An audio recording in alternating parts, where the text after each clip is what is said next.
let's talk for a minute about the part of chicken keeping that no one really ever wants to talk about, but it's the reality. And that's that chickens can become injured or become ill through no fault of your own, and you need to have a plan for how you're going to deal with that.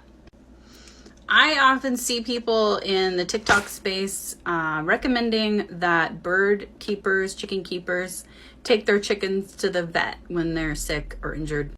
And that's not at all bad advice, but not all vets will see chickens, not all vets will see livestock. And so if you're living in more of an urban area, you probably need to know how to do things for your chickens that you might rely on a vet to do normally for an animal in your care. And that might include ending their life, which is really unenjoyable. So if you or someone in your household or someone close to you can't kill a bird, you probably shouldn't get chickens.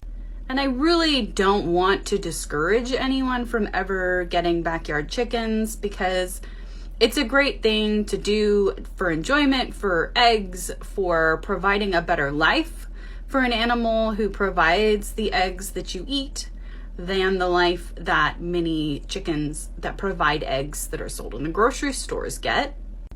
But there are a number of things that can happen to chickens. They can get diseases from wild birds. Even if they're in a covered run, they just can be exposed to droppings easily, and they can develop diseases. It's not to say that all chickens that encounter wild bird droppings are going to get a disease. They're obviously not. But those diseases do exist. Most bird flus are brought to backyard chickens by wild birds. Chickens can have genetic conditions like heart conditions and other things that cause them to become ill. Chickens can become egg-bound, and what that means is they have an egg that isn't coming out of their vent, and you're going to need to get it out of the vent or they're going to die.